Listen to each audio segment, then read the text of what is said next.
Welcome to Generation Gaming. I'm your host, Maddrequiem, and my partner in crime, DJ Kokoro. In this show, we like to talk all about gaming from historical moments to terminology and beyond. Our mission statement to bridge the gap between generations and platforms of gamers. Uniting gamers with their common love for games and entertainment.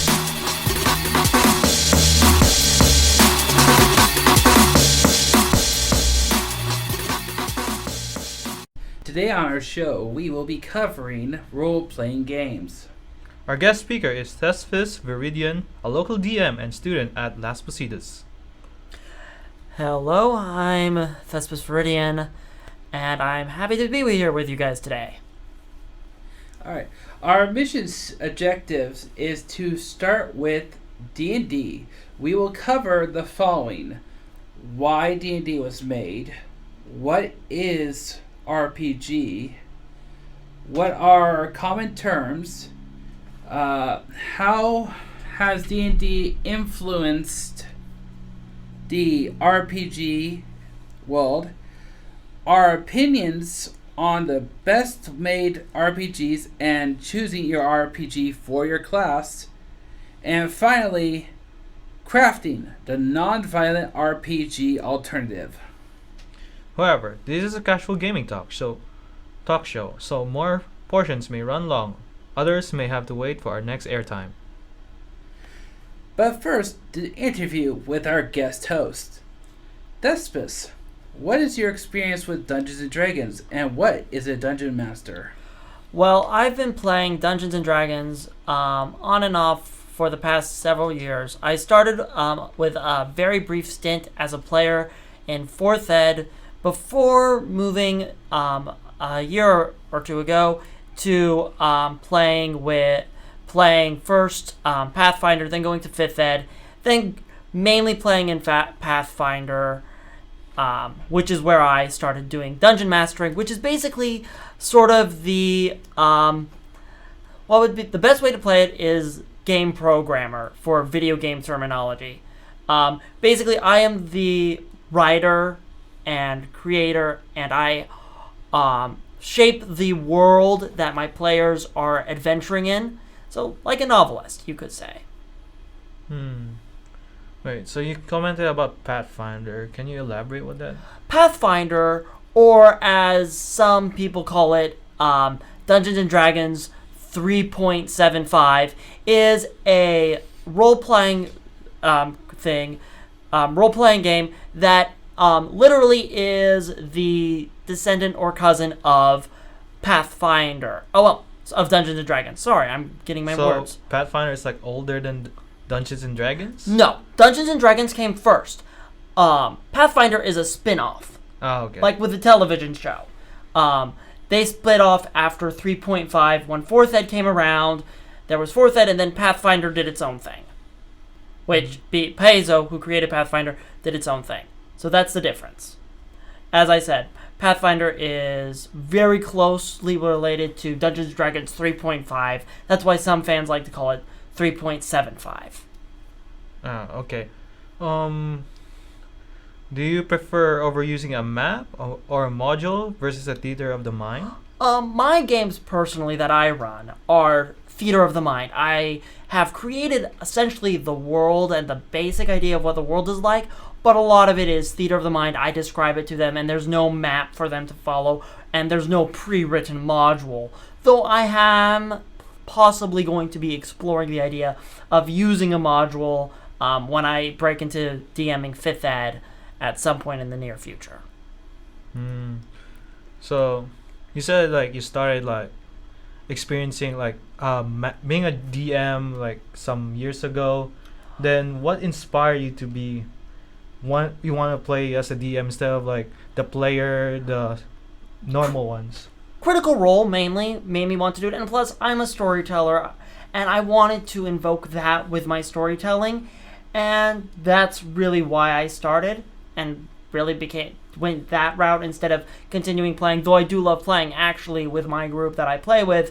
I DM 1 week, and then the other 2 weeks we have another DM, different DMs.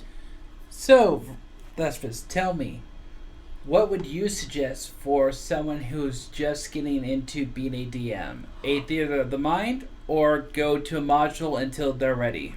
I would say, personally, you can start with Theater of the Mind. If you have a story that you have mapped out in your head, go with Theater of the Mind. If you want a bit more of an easy in, modules with maps are good. I recommend watching Matt Colville's videos on YouTube, or watching some of Matt Mercer's DMing videos, which he did. He's the DM of Critical Role, and both are very good DMs who know their stuff. Do you prefer playing with a small group or a large group? And how much does that change the gameplay? A smaller group is a little easier to handle in that you don't have, instead of say having 6, 7, 8 people competing for your attention, you only have 3, 4, 5. My first round DMing, when I first started, was only 4 players, and then when I next came back to DMing, I went to 5, 6 players, and it can be a hassle, but it's also fun. On the plus side to having larger players is you have more people that you can use to give you plot hooks. There's plot hooks I have written up for my current campaign that one of my players gave me, and I have others that will be there. Whereas with a smaller group, you have less of that, but you have more ability to focus on your players and each individual one. So if I remember correctly, Matt said you are a theater major. Yes. Have you affiliated theater with your DMing skills?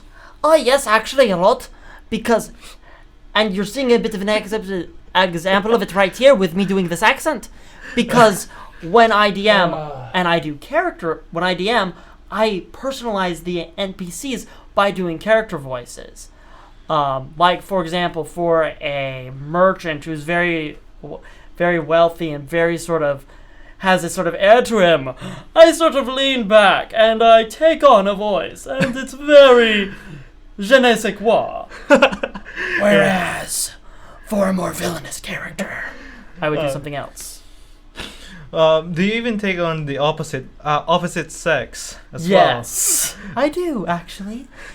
And I don't do it too much because it always ends up sounding the same. And as Mad is showing you, people laugh. No, it's fantastic.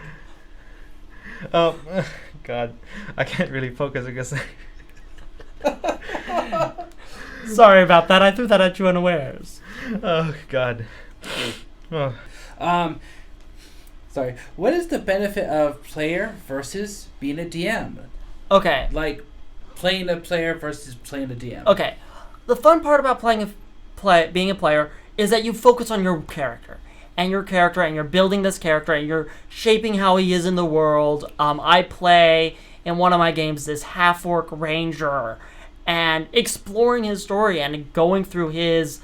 what he has to put up with and the tragedy that he's been in through is a very fun thing to explore, and I get to explore that and I get to focus on that. Whereas when I'm dungeon mastering, the fun in that is I get to tell the story and I get to get these guys enwrapped in a story of my creation. Right now we have they are currently in a town where no one can die and they don't quite know why, and it's gonna be fun to watch them figure that out.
Now on to our next topic. Why was D&D made? Dungeons & Dragons was always around. All the books are a mere set of rules to limit the imagination of players and the DM to a fair, agreed-upon, semi-realistic standard. It has rules for pretty much everything, including nut shots, which I just thought was hilarious that I looked that up, and there actually is a rule for that. Hitting the nuts is really, really high AC, by the way. And it is the same standard for role-playing games. As a young guy, like against with you guys, I think you're older than me. Yes. Yeah. We're older than him. Okay. You're only a little bit older than him. I'm much older than him, but yeah. So as a guy that has a little understanding of RPG, but I know that you guys go like some people go to like comic shops where like in the back door kind of thing, like there's a D&D secret room. Is it true? Some shops do have rooms where you can play D&D. The one here in Livermore, unfortunately, to my knowledge, doesn't. They used to, but he had some major issues, and he no longer trusts anyone anymore. Yeah, I heard there's something to do with thievery. Yeah, it had to do with thievery. Yeah, inside job. Yeah, Any exactly. case, but yeah, so at least he has a legitimate reason to do it. Yeah. From what I've gotten, all my experiences with the comic book shops and actually playing D&D in the store, they will sometimes, in fact, not have you in the back room, but in the front room to encourage other people to see you so that they can sell D&D products because they see you and they're like, oh, those guys look like they have fun. What are they playing? It's like, they're playing D&D. Here's the books for it. You can play yourself, or you could go over there and, ask them if they buy some minis from me and say, can I join you? Exactly. You can have my axe. Yes. So yeah, sometimes they'll be the front room. So it's not necessarily in the back room per se, but some will have a room that is devoted to playing games, not necessarily just D&D or Pathfinder or other tabletop RPGs. So I always thought that D&D were just like self-made rules. I never knew there was like a book for it and stuff like that. There are several. So there was first, second, ed. We've talked about the earliest editions. There was third ed, which led to 3.5 ed, which led to the split between Pathfinder and fourth edition. Fourth edition was made, and Paizo, one of the companies that provided third company content for 3.5, decided to make their own group of rules, which is Pathfinder, which still continues to this day. Then from 4th ed, we are now in 5th edition, which is somewhat easier and is what you'll see streamed on Critical Role, which is a really great idea of what Dungeons & Dragons is like, even though it does contain a lot of homebrew by Matt Mercer. Okay, so if I remember correctly, like they have an argument between rules. What was the difference between the two of them? Okay, so the rules split in Pathfinder and 4th ed was basically 4th ed became very combat heavy. Like, even more combat heavy than the original. It was very combat focused and not so much role play and tons of rules. And they did some things that players... I started playing after that split, so I don't know the full particulars. But there was basically a lot of... Some people really liked how 3.5 worked, and therefore... And also, they made 4th edition closed content, and 3.5 had been more open content, and that's what happened when they went to Pathfinder. Liked that open content, and they liked the rules set, and even Pathfinder actually simplified 3.5 rules. We don't have to spot check for Pathfinder. That's just a generic perception check.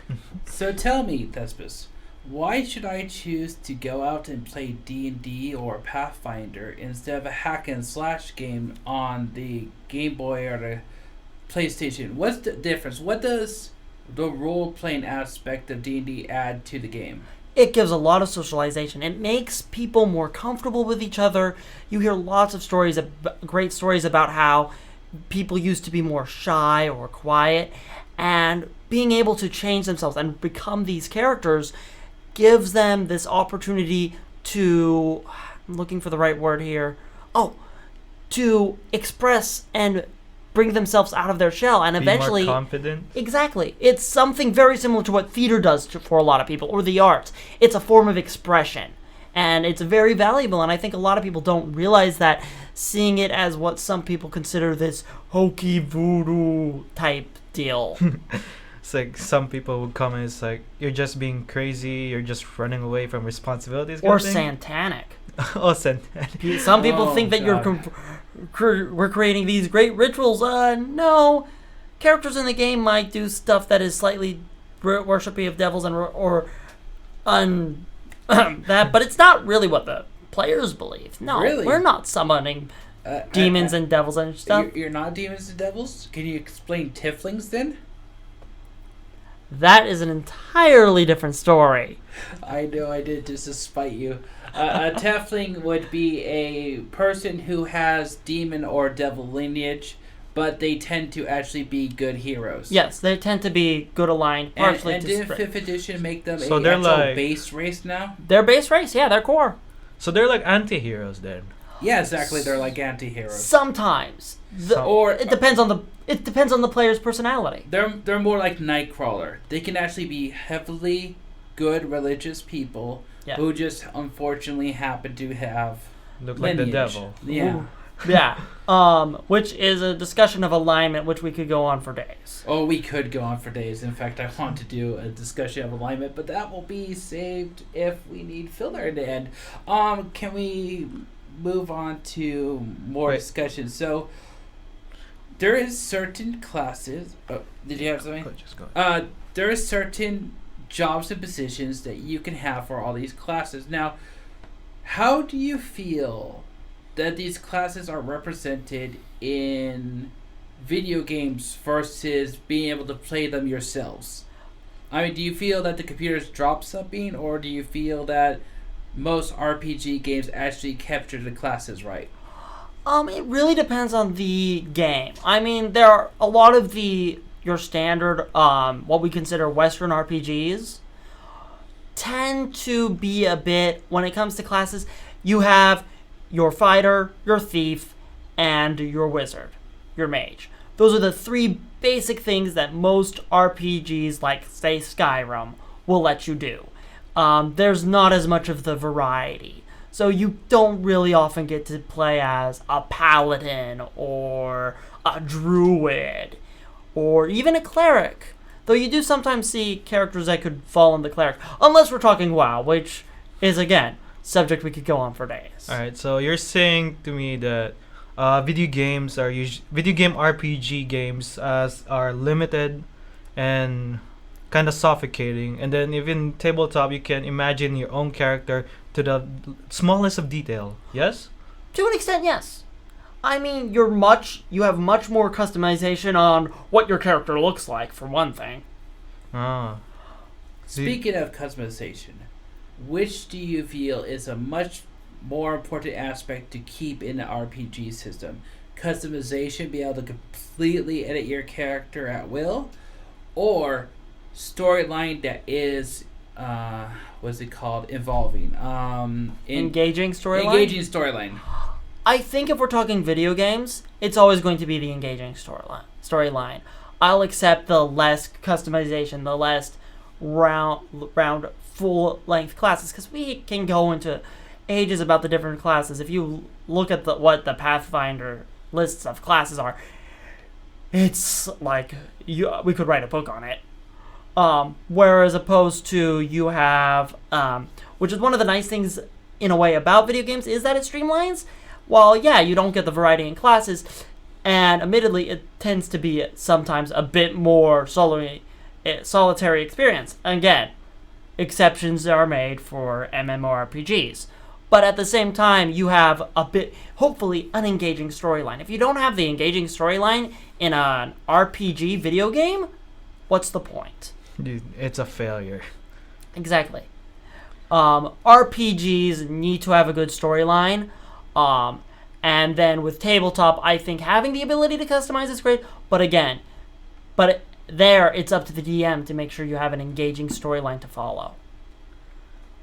All right. So, tell me this. In all the games out there, what is your current favorite video game RPG versus... And then tell me, what is your favorite RPG game for D&D? Which edition is your favorite? Okay, so of the multiple video games out there, I actually am a really big fan of the Fire Emblem series, JRPGs. They actually are somewhat class-based. They're a bit more tactical. So, yeah, there's storyline and there's not much individual characterization. But even still, I like those games and I like what they do, because it gives me a nice feel, it gives me an engaging storyline, and it gives me a bunch of characters who I want to care about. It's really fun in those aspects, and I think one of the failings with some of the more modern Western RPGs is I don't always feel that connection. I just kind of feel like, yeah, I'm this character, cool, hack and slash, but the RP elements, while there, aren't more what is the focus sometimes. Do you feel that the fact that you play D&D is the reason why you like to have the tactical map board type of RPG versus just a base 4 people here, 4 people there, hack slash random occurrence? I think that might be part of it because, again, Pathfinder gets very tactical. You can literally play with maps and there's squares and there's rules actually about all that. And same with Dungeons & Dragons. Again, they're pretty much from descendant systems. While Pathfinder is my current preferred, that's mainly because of the depth of options that you can find information for online. I do love 5th Ed, and I'm actually looking forward to DMing 5th Ed. 5th Ed in the soon-to-be future. Okay, is there a reason why 5th Ed is better than most of the other editions? I mean, what's the major thing that they changed for it that got your attention? 5th Ed simplified things drastically. It made less math. You still have a variety and such. And there's some things I don't like about 5th Ed. Some of the things they did are a bit, come on, please. But at the same time, they simplified armor class. They simplified how your stats work. They simplified how your attacks work.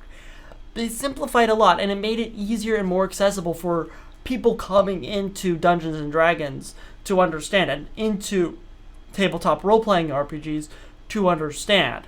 It's far easier to understand and watch Critical Role than it would be to understand and watch a game on Pathfinder necessarily, though they have done an episode about that was actually playing with the Weeby Goblins.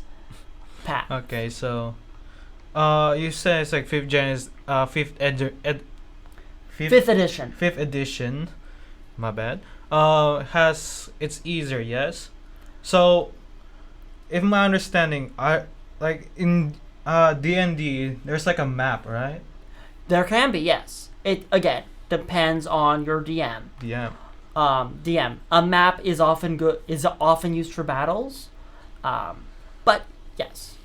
How do you, if you're map like no board, no map? How do you usually lay it out? If you don't, basically you sit around a table.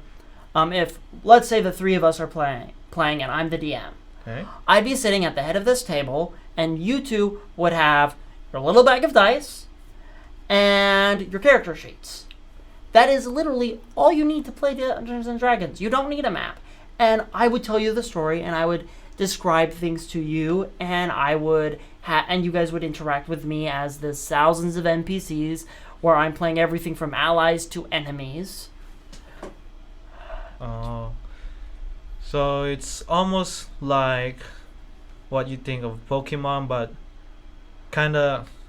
Pokemon's a good example of kind of what you do, except, again, because you have a party in Pokemon. You generally have a party in tabletop RPGs.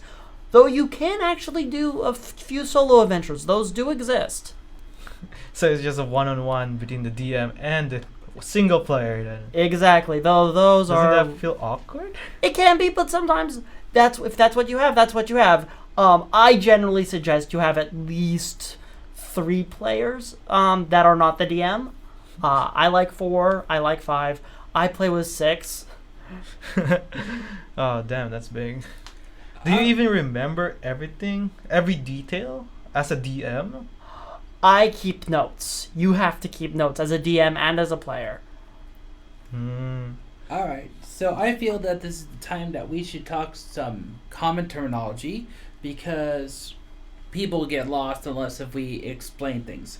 So the first term I would like to explain is DPS, and this stands for damage per second. What it basically is it's a character built to deal a lot of damage. However, DPS tend to have a lack of defense, so it's kill first or get killed.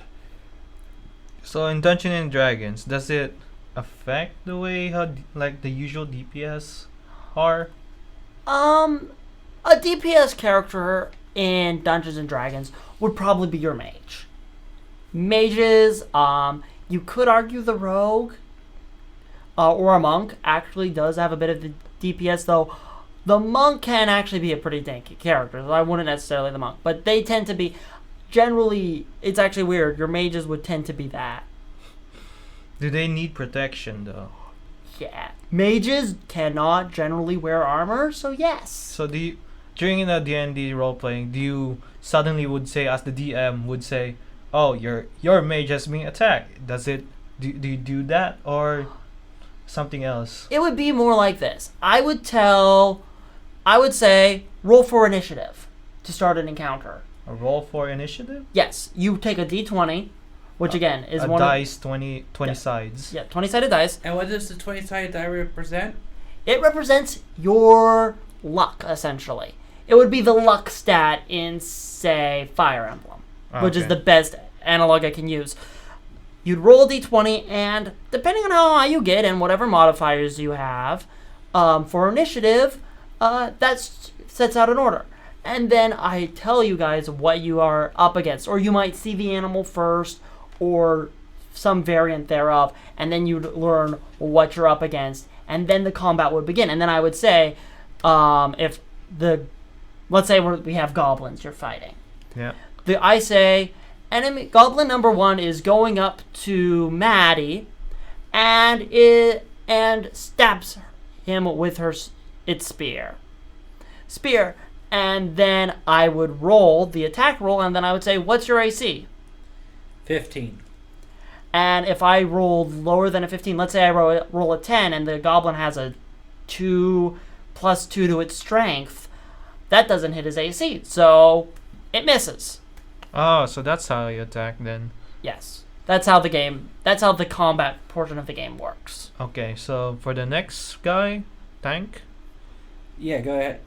For the tank. Okay, tank or a battle turtle is the term used for characters who can take on a beating and cause the opponent to focus their attack on them.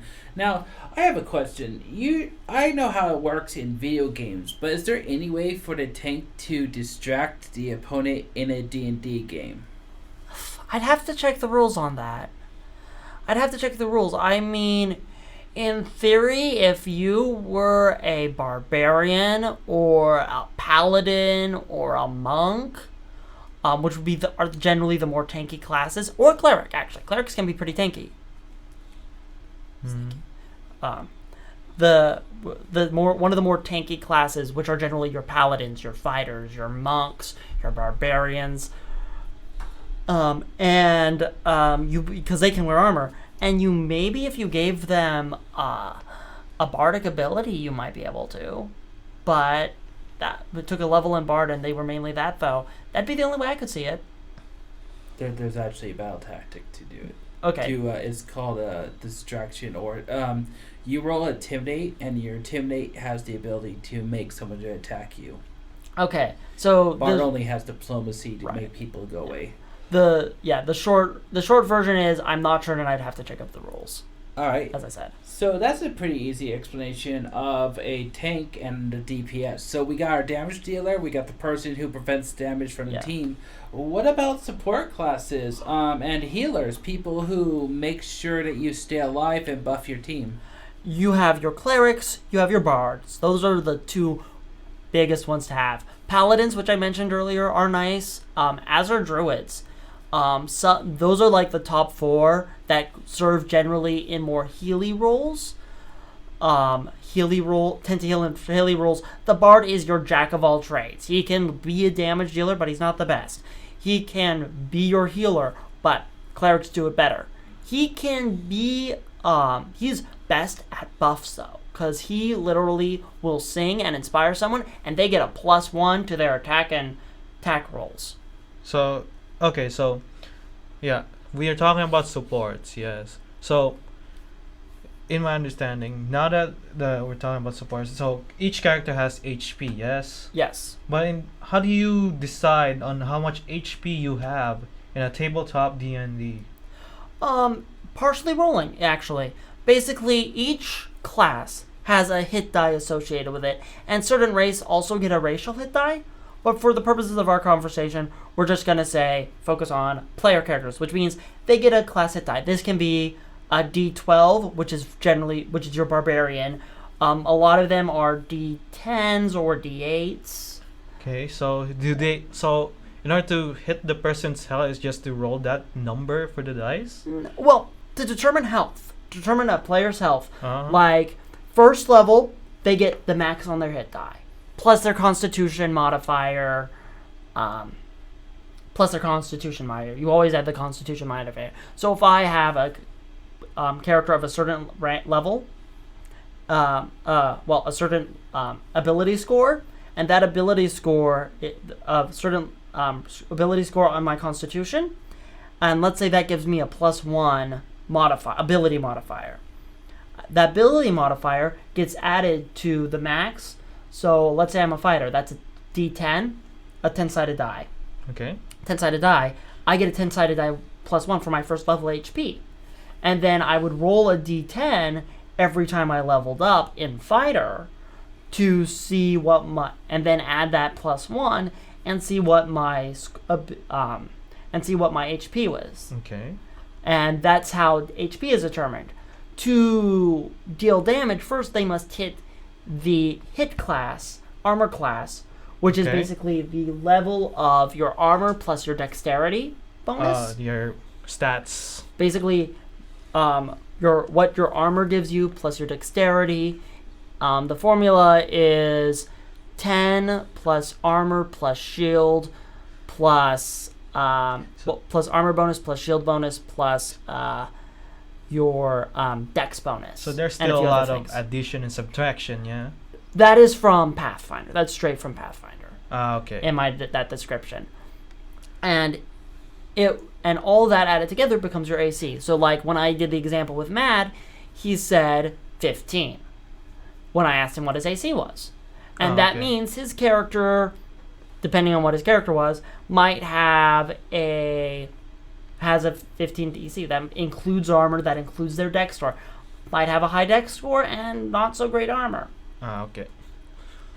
Alright, so one of our shows that is on Radio Los Positas, welcome to the show by the way, is called Explain It To Me Like It's 5, which is why I brought in this thing from Tumblr, and it explains the stats of D&D and all RPGs as when you compare them to a tomato.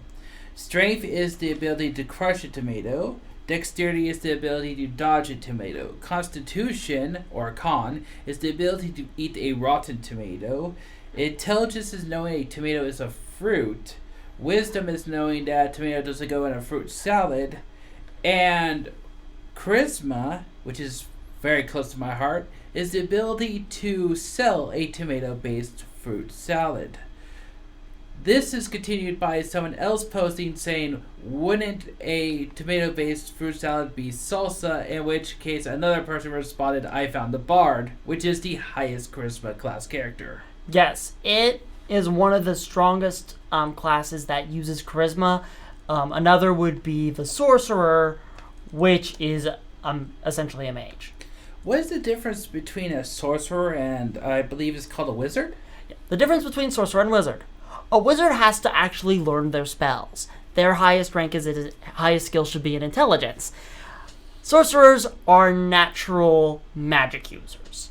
They come to magic naturally. They don't have to study spells to know them. They know them and they can cast them with a snap of their finger. Yeah, we got plenty of time. Speaking of D&D, has helped shape many other RPGs by creating the classes that inspire many other of these classes. In your opinion, what is the one class you think is worst represented in every game that it's been in? I can't say there's a specific one unless we want to joke with the whole spoony bards. Spoony bards, yes.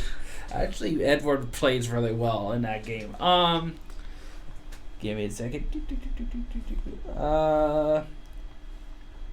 Okay, so in your opinion, what is the one class you like to play in D&D versus what do you casually play in your video games? I love the bard class. I just want to be everyone then. Yes, everyone wants to be bard. I love the bard class. I actually do enjoy rangers. Rangers is probably my second favorite class after bard. Are those archers? Yes. They can be. There's actually Aragorn is a ranger. Aragorn from Lord of the Rings. Yeah. Basically, Lord of the Rings party. You have 2 rangers, 2 fighters, a wizard, and 4 rogues. Okay, so I think that's 5, right? There was 9 people. There's 9. There was 4 rogues. 4 rogues, the hobbits. The hobbits. There's the barbarian. Who's the barbarian? The guy who gets killed like at the very beginning of the whole journey. No, Boromir is not a barbarian. Boromir is a barbarian. No. Yes, he is. He doesn't have rage. Is he a fighter? No, he's a fighter. He had rage. He had a 0 hit point moment. He totally killed those orcs despite having like 5 arrows in his chest. He's more of a high con fighter. Except for his entire people are barbarians. No. He's Gondor. Vikings. He's Gondor. I'm thinking Vikings again. Yeah. He's a fighter. You're right, he's a fighter. Okay, so you had the fighter, the 2 rangers, yes, the wizard, and the 4 rogues. That's For- 9 people. Okay, 9 good. People 9 people to fight the 9 wraiths. Right. That was the whole idea. Wait. Did we miss Gimli? Gimli, Gimli's also fighter. we never count the wizard because, well, technically he would be dwarf class because True. back then dwarf was his own class. Really? I did not know that. Dwarves and elves were actually in the original games considered their own class. Which means technically we had a dwarf and an only elf. human had classes, which means the hobbits would technically be called Yeah. halflings. Yeah. Yeah. Wait, so Lord of the Rings is literally based from a D&D game? No. No. So is Lord there of the like Rings inspired Dungeons and Dragons. It Really? did. It is. I thought D&D was like somewhere before. No, no. D&D is 70s. D&D came much after Lord of the Rings. However, Dragonlance, Forgotten Realms, and what was that last one? Greyhawk? Greyhawk, yes. Greyhawk all came from D&D, which is a huge surprise to me because I swore that the whole thing of D&D was to relive these games, and it just tells me more. It's like D&D was so popular that it launched 4 different titles Based off of settings. Yes. Okay, so what was I going to talk about next? New show. We're almost pretty much live. Okay, so we never got to which video game series, what game, not the game that you like the most to play, but what class do you tend to play the most in video games? I tend to, when I play more classy games, I like mages. I tend to like mages. I tend to like sword and magic. I like both. I like So sword casters. basically Swordcasters. Gandalf then. Gandalf. Yes. You shall I always not like to compare pass. myself more the tactician in Fire Emblem Awakening. Hey, you're almost there with Gandalf. You had a Yeah. beard. Yeah. Except my beard's a bit different. Okay, so in your opinion, thinking here a second, what is your least favorite class? Like, you hate being stuck playing this class if you have to in the multiplayer games. In the multiplayer games? In the multi-character one-player games. Okay, so you mean like Fire Emblem. For games where you're forced to have a certain team. Okay, who do so you hate like having League on of your team? Legends? League of Legends, yes. Okay. Who do you, well, not so much League of Legends. More like Final Fantasy IX. Okay. Who's the character that you hate playing the most? With that, well, I've never played Final Fantasy IX, Okay, so my friend. okay. What class do you hate the most in Fire Fire Emblem? Emblem? Fire Emblem? I'm not... Actually, it's hard because I like most of the classes. I don't like the dancers. Actually, no. I like the dancer The class. dancers? Think Bard, but except they only dance. Yeah, which kind of makes them lame. The thing is, part of the reason I don't like the dancer is because you can only have one of them in the game where it appears, and actually in the earlier games, it is literally just a support class. They don't have any combat value except for making your other players' characters able to move again. So it's really kind of these lame characters who don't really do much. They actually get an upgrade in Fire Emblem Awakening, or they can actually use swords. The dancers actually are able to use swords, but still they're not the greatest. Also, villagers are annoying. Alright, well, thank you for informing us thusly of RPGs. We've had a wonderful discussion. Thank you again for coming by. We hope to see you again, Thespis, Viridian. And this has been our show. We love you, viewers, or our listeners. We hope you enjoyed this. Remember, Radio Los Positas is your showtime. Have a good day, and remember, always stay tuned.